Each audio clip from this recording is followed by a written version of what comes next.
میں ہوں فضل قاسم۔ سب دیکھنے اور سننے والوں کو السلام علیکم۔ جو لوگ میرے چینل پہ نئے آئے ہیں میرے چینل کو لائک اور سبسکرائب کر کے بیل کے آئیکن پہ لازمی کلک کریں تاکہ آئندہ آنے والی ویڈیو کا نوٹیفیکیشن آپ کو موصول ہو سکے۔ حضرت ادریس علیہ السلام مصر کے شہر منفیس یعنی منصف میں پیدا ہوئے۔ لوگ انہیں حرمس الحرامسہ کہتے تھے۔ یہ سریانی زبان کا ایک لفظ ہے۔ حرموز کا معنی ہے تجربہ کار، مضبوط رائے والا۔ بعض اہل علم کا خیال ہے کہ آپ بابل شہر میں پیدا ہوئے، پھر ہجرت کر کے مصر پہنچے۔ علم انساب کے اکثر علماء کے مطابق حضرت ادریس علیہ السلام نبی صلی اللہ علیہ وسلم کے سلسلہ نسب میں شامل ہیں۔ آدم اور شیت علیہ السلام کے بعد سب سے پہلے انہیں نبوت کا شرف حاصل ہوا۔ حضرت ادریس علیہ السلام کا نام قرآن مجید میں 2 مقام پر آیا ہے۔ ارشاد باری تعالیٰ ہے، اور اے نبی اسماعیل، ادریس اور ذوالکفل کا ذکر کیجئے، یہ سب ثابت لوگ تھے، ہم نے انہیں اپنی رحمت میں داخل فرمایا، بلا شبہ یہ نیک لوگ تھے۔ سورہ انبیاء۔ اور دوسرے مقام پر اللہ تعالیٰ نے ان کی بابت یوں فرمایا، اس مقدس کتاب قرآن مجید میں ادریس کا ذکر کیجئے، بلا شبہ وہ بھی نہایت سچے نبی تھے اور ہم نے ان کو اونچی جگہ اٹھا لیا تھا۔ سورہ مریم۔ اس آیت مبارکہ میں اللہ تعالیٰ نے ادریس علیہ السلام کی تعریف کرتے ہوئے انہیں نبی اور راست باز قرار دیا ہے۔ اللہ تعالیٰ کے فرمان اور ہم نے ان کو اونچی جگہ اٹھا لیا تھا کہ وضاحت صحیحین میں مذکور معراج کی حدیث سے ہوتی ہے، جس میں بیان ہوا ہے کہ چوتھے آسمان پر ان سے رسول اللہ صلی اللہ علیہ وسلم کی ملاقات ہوئی تھی۔ امام ابن جریر رحمۃ اللہ علیہ نے ہلال بن یساف سے بیان کیا ہے، انہوں نے فرمایا حضرت عبداللہ بن عباس رضی اللہ تعالیٰ عنہ نے میری موجودگی میں کعب احبار سے فرمایا، ادریس علیہ السلام کے بارے میں اللہ کے اس فرمان کا کیا مطلب ہے، اور ہم نے ان کو اونچی جگہ اٹھا لیا تھا۔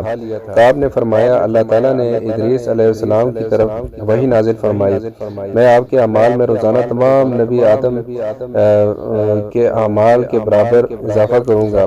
اس سے غالباً ان کی زمانے کے تمام انسانوں کے اعمال کے برابر ثواب مراد ہے۔ ان کے دل میں خواہش پیدا ہوئی کہ ان کی نیکیوں میں بہت اضافہ ہو جائے۔ ان کے پاس ان کا ایک دوست فرشتہ آیا، انہوں نے اس سے کہا میرے بارے میں موت کے فرشتے سے بات کیجیے تاکہ مجھے زیادہ مہلت ملے اور میں زیادہ نیکیاں کر سکوں۔ فرشتے نے انہیں اپنے پروں میں چھپا لیا اور انہیں لے کر آسمان پر چلا گیا۔ چوتھے آسمان پر اسے ملک الموت اوپر سے آتے ہوئے ملے۔ اس نے ملک الموت سے اس معاملے میں بات کی جو ادریس علیہ السلام نے کہی تھی۔ ملک الموت نے فرمایا ادریس علیہ السلام ہے کہاں؟ اس نے کہا وہ میری پیٹھ پر ہے۔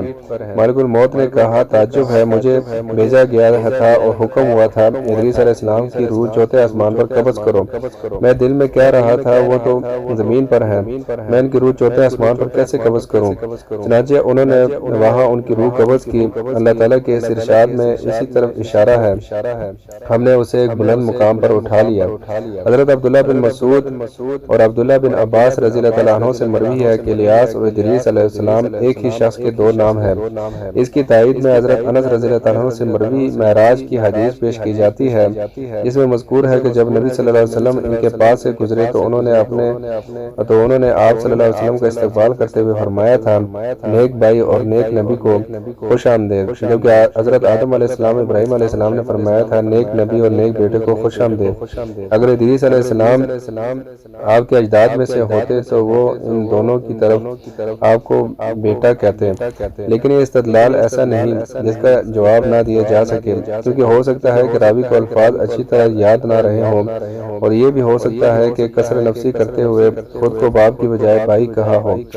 آدم علیہ السلام تو تمام انسانوں کے باپ ہیں، اس لیے ان کا نبی علیہ السلام کو بیٹا کہنا ہی مناسب تھا، اور ابراہیم علیہ السلام اللہ کے خلیل ہیں جو اولو العزم پیغمبروں میں نبی اکرم صلی اللہ علیہ وسلم کے بعد سب سے بلند مقام رکھتے ہیں۔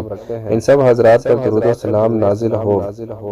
امام ابن اسحاق رحمۃ اللہ علیہ نے ذکر کیا کہ حضرت ادریس علیہ السلام ہی نے سب سے پہلے قلم سے لکھا۔ ان کی پیدائش کے وقت حضرت آدم علیہ السلام زندہ تھے، اور آدم علیہ السلام کی وفات کے وقت ان کی عمر 308 سال تھی۔